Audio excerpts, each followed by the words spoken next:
السلام عليكم بنات، كي دايرين؟ لاباس عليكم؟ كي دايرين مع الصحه؟ اموركم هانيه وعواشر مبروكه ورمضان مبارك سعيد. نتمنى هذا الفيديو يلقاكم في احسن الاحوال ان شاء الله يا ربي. كيف ما عودناكم كل عام وصفه جديده في الشباكيه، والوصفه ديال اليوم اللي كتجي واحد الوصفه اللي سهله وبسيطه وكتجي هشيشه وفي المذاق يا سلام. نتمنى هذا الفيديو يعجبكم، ما تنساونيش لايك كومنتير واشتراك. خليت لكم الراحه وخليتكم مع الفيديو. ودابا غادي نوريكم يعني الشباكيه كيف كيف جات، وكتجي الشكل ديالها هشيش، كتجي هشيشه ومعلكه وشاربه العسل. نتمنى هذا الفيديو يعجبكم، ما تنساونيش بلايك كومنتير واشتراك. خليكم مع الوصفه والى الفيديو المقبل ان شاء الله. السلام عليكم. نبدا معكم المقادير ديال الشباكيه او المغرقه اللي كنحتاجو فيها. ربعه ديال اللوز مسلوق ومفسخ ومقلي ومطحون على شكل بخانيني. هنا 200 غرام ديال الزنجلان تا هو محمر ومطحون مزيان، حيت مازال غادي نطحنو في المونيليكس. بالنسبه للدم كنحتاجو فيه كاس الا المهم كاس قل واحد شويه، تقريبا 150 غرام هنايا ديال الزبده. ثلاثه ديال الكيسان ديال الزيت منهم جوج نباتيه وواحد بلدي. بالنسبه للزيت ديك الزبده نديروها نوازيط. هنا نفس العبار اللي عبرنا به الزيت هو نفسه اللي خديناه ماء ديال الزهر، ودرنا فيه ضمه ديال الزعفران حر.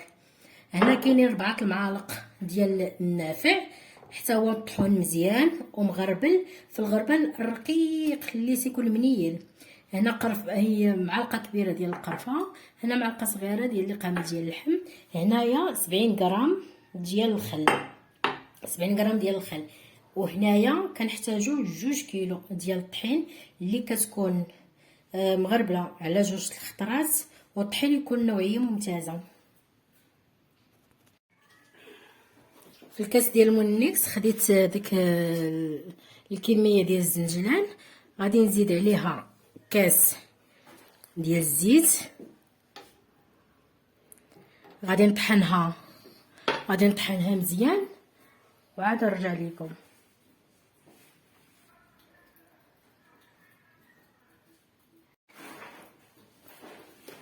من بعد ما طحناها ولات على هذا الشكل هذا، دابا كنضيفوا ليه الكميه ديال النافع اللي مطحون ومعاود ومرقيق، كنضيفوا ليها الكميه ديال القرفه،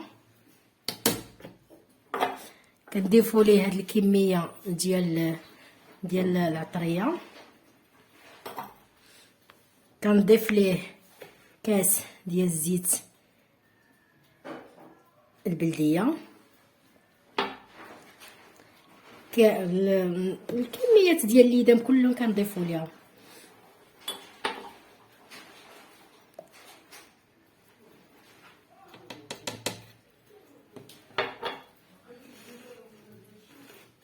ودابا عاد كنديروا ليه هاد الكميه هادي ديال اللوز خانيني.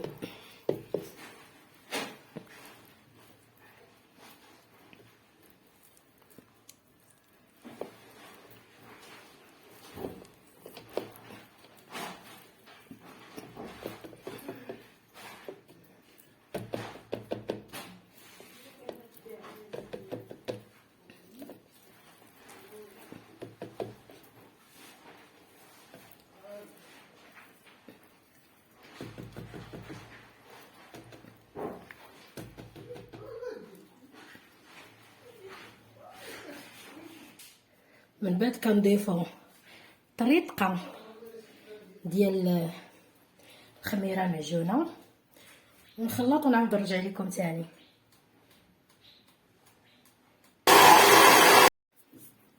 واخر حاجه كنضيفو ليها هاد الكميه 70 غرام ديال الخل، وكنضيف ليها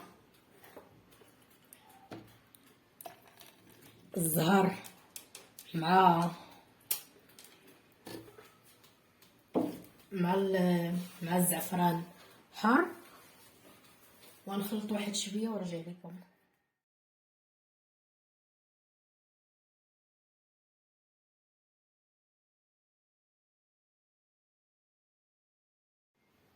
وهنا خدينا قزعه وعاودنا غربلنا الطحين مزيان. ملي كنغربلو الطحين كتجي الشباكيه وكيدخل ليها اليدام ديالها كلها وكتجي سهله في الخدمه. هاد الطريقه هذه ضروريه منا اننا نبداو نغربلو الطحين ونعاودوه. هنا تقريبا انا عاودتو غربلتو 3 ديال الخطرات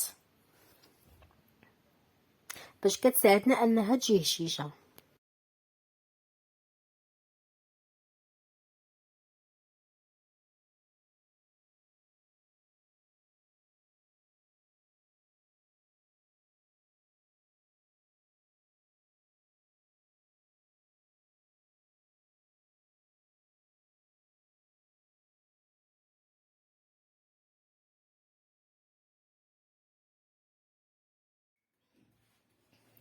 من بعد ما غربلنا الطحين كامل، دابا غادي نضيفو عليه هاد الخليط.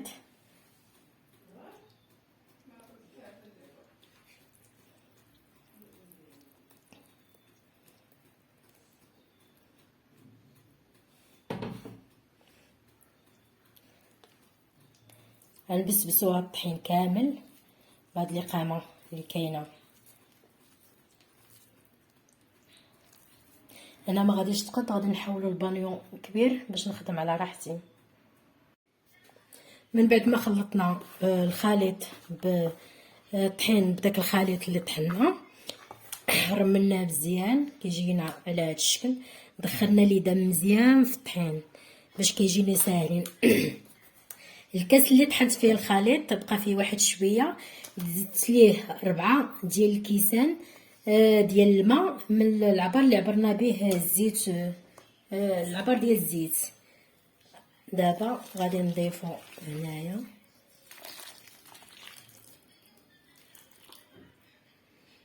وغادي نجمعها. هذا هاد الماء ب4 الكيسان كافيين لهاد الخليط. الا جانا غادي نزيدو واحد شويه وصافي. المهم خاصنا نعجنوها قاصحه ما تكونش رطبه.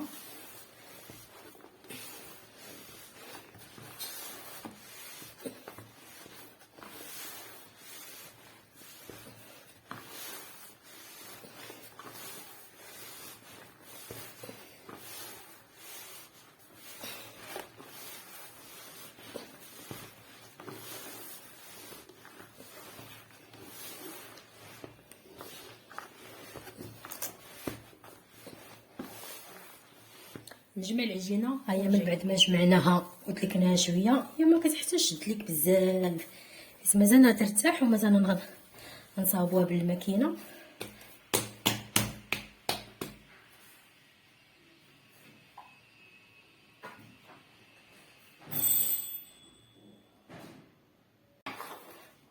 كويرات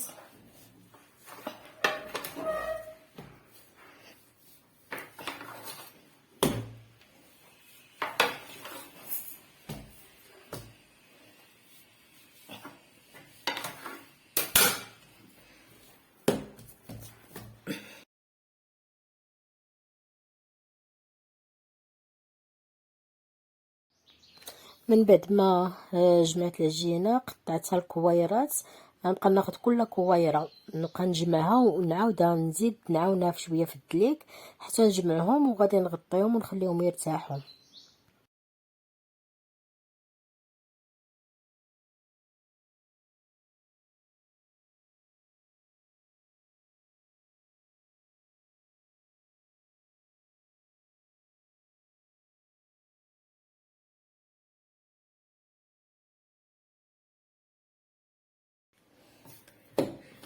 من بعد ما كنقادو الكريسات كنطلقوهم هكايا ونطول شويه.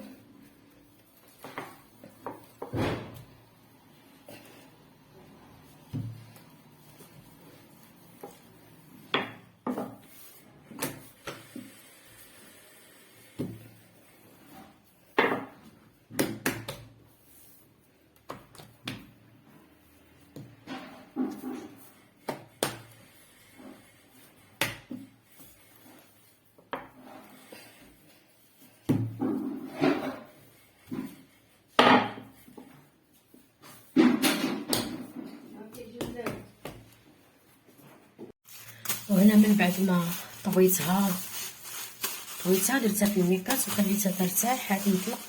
عاد دابا نجبد ونبدا نطلق ونشبك. ندوزوها في الوراق، الماكينه ديال التوراق اللي قبل من الاخيره.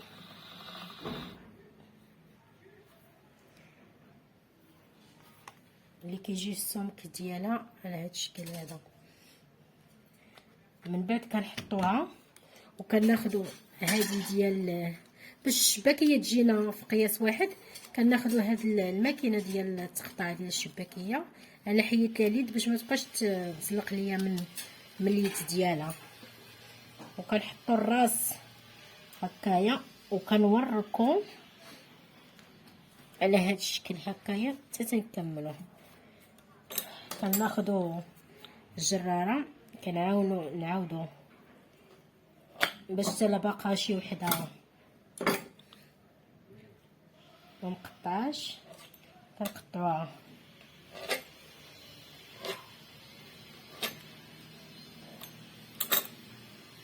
كنحيدو هاد الزوائد اللي في الجناب.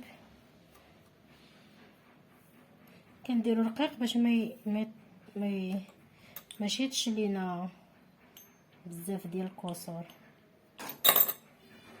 كناخدو وحده. دابا الطيه كنديرو 2 على 2، وهاد الثالثه اللي بقات هنايا كنردوها على هاد 2 وكنوركو وكنفتحو.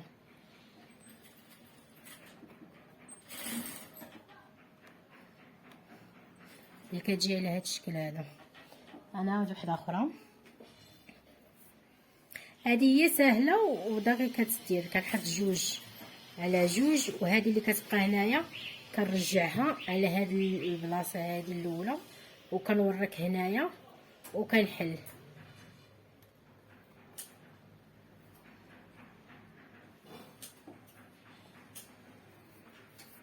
كنعاود ناخذ. كاينه طريقه واحده اخرى تقريبا بحال هذه.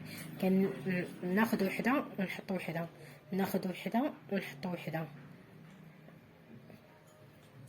كنورك هنايا على هذه هكا وكندير هذه فوق هذه وثاني هذه كنحطها فوق هذه وكندير ليها هكايا وكنجمعها من الجناب حتى هاد الورده هذه كتجي زوينه.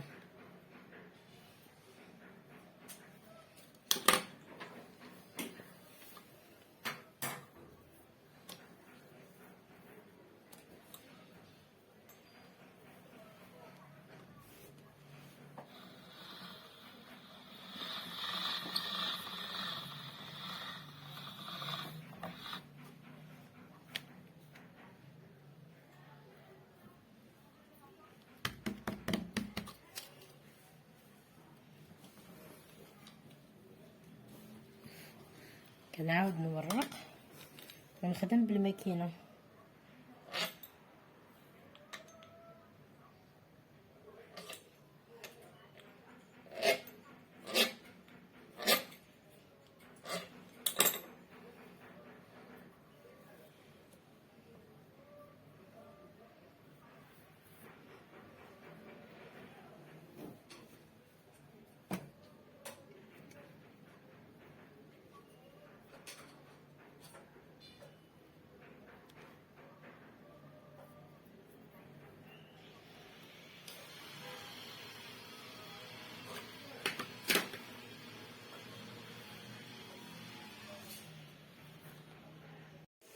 وهنا من بعد ما كملنا التشباك وجدت باش نبداو نقليو.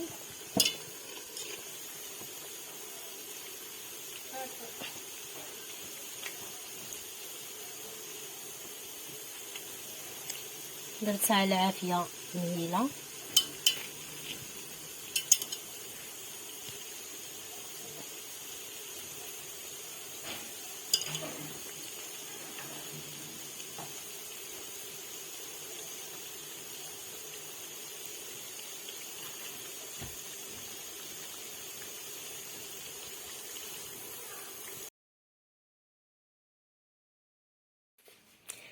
السلام عليكم البنات، كي دايرين؟ لاباس عليكم؟ اموركم هانيه؟